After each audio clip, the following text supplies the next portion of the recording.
मुक्ति के दाता, कि नारी मुक्ति के दाता, भाग्य विधाता, संविधान निर्माता बाबा साहब डॉक्टर भीमराव अम्बेडकर को मैं हेमंती अहिरवार सशक्त नमन एवं कोटि कोटि प्रणाम करती हूँ एवं अम्बेडकर जयंती की शुभकामनाएं मैं 2 लाइन बोलकर देना चाहती हूँ कि जन्मा जब मसीहा तो चांद भी मुस्कुराया था, कि जन्मा जब मसीहा तो चांद भी मुस्कुराया था, और सारे जग ने खुशी मनाई थी जब संविधान का रचयिता आया था, संविधान का रचयिता आया था।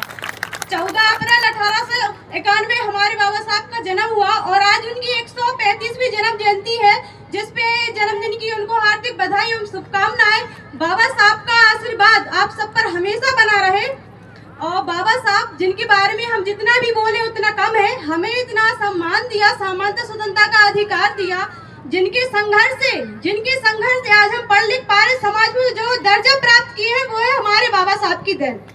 वरना एक समय पे तो हमें स्कूल में बैठने भी नहीं दिया गया, छुआछूत भेदभाव इतना था कि मैं पानी पीने का भी अधिकार नहीं था। आज हमें पानी का पीने का अधिकार मिला, वो है हमारे बाबा साहब की देन। आज मैं यहाँ पर मंच पे खड़ी हूँ, जो आप लोगों के सामने बोल पा रही हूँ, वो है बाबा साहब की देन।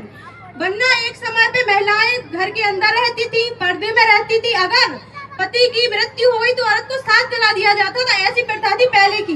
जब हमारे बाबा साहब ने 2 वर्ष 11 महीने 18 दिन भारतीय संविधान बनाया और 26 जनवरी 1950 को संपूर्ण देश में लागू कर दिया गया एवं हम सभी को समान अधिकार दिए। और कुछ लोग कहते हैं ना कि बाबा साहब ने क्या किया है तुम्हारे लिए, तो उनको एक बात बता दूं, बाबा साहब ने अपनी जान की बाजी भी लगा दी दलितों को इंसान बनाने के लिए। यूँ तो उन्होंने हर समाज के लिए काम किया है, पर जो दलितों के लिए किया है आज वो बताती हूँ कि आंगनबाड़ी पीछे गाड़ी छुआछूत की बीमारी ने परेशान करके रखा था, घर भी नहीं था रहने के लिए, डले रहते थे धूप में। फिर एक इंसान आया भगवान के रूप में, जिनको हम कहते हैं बाबा साहब डॉक्टर भीमराव अम्बेडकर, जिनके वजह से आज हम समान जीवन जी पा रहे हैं, वो उनकी देन। हमें जन्म भले ही हमारे माँ बाप ने दिया है, पर हमें जीवन जीने का अधिकार हमारे बाबा साहब ने दिया है। हमारे शरीर में जो सांसें चल रही है वो उन्हीं की देन है, वरना हमारी हिम्मत इतनी भी नहीं थी कि भरे हुए घेले में से हम पानी उठा के पी ले। आज हम जो भी देख रहे हैं सब उन्हीं की देन है। बाबा साहब इतने महान थे कि हमारे शब्द कम पड़ सकते हैं, पर उनके लिए हम जितना भी बोले उतना कम है। और अभी कुछ बात चल रही थी, कुछ लोग कहते हैं कि संविधान मिटा देंगे, तो उनके लिए ये बात कि हम भीम की औलाद है सम्मान के लिए, कि हम भीम की औलाद है सम्मान के लिए, हम जान भी दे जाएंगे संविधान के लिए। और ऐसा नहीं कि जान सिर्फ मेरी जाएगी, ऐसा नहीं कि जान सिर्फ मेरी जाएगी, घटना वो भी माँ कोरेगांव की दोहराई जाएगी।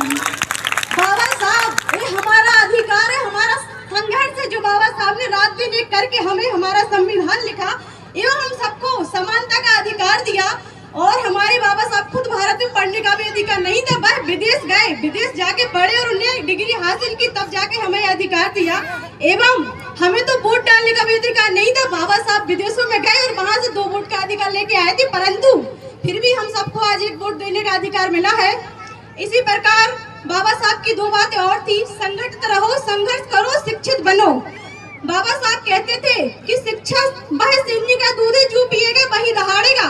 इसलिए मेरे जितनी भी भाई बहन उपस्थित अतिथिगण है, सभी से मैं कहना चाहती हूँ कि 1 रोटी कम खाओ, पर अपने बच्चों को जरूर पढ़ाओ। इसी प्रकार मैं अपनी वाणी को समाप्त करती हूँ। जय भीम, जय संविधान, नमो बुद्धाय।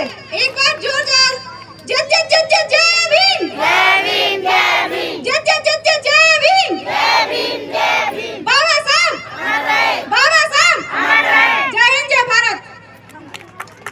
बहुत बहुत धन्यवाद हेमंती अहिरवार, MA की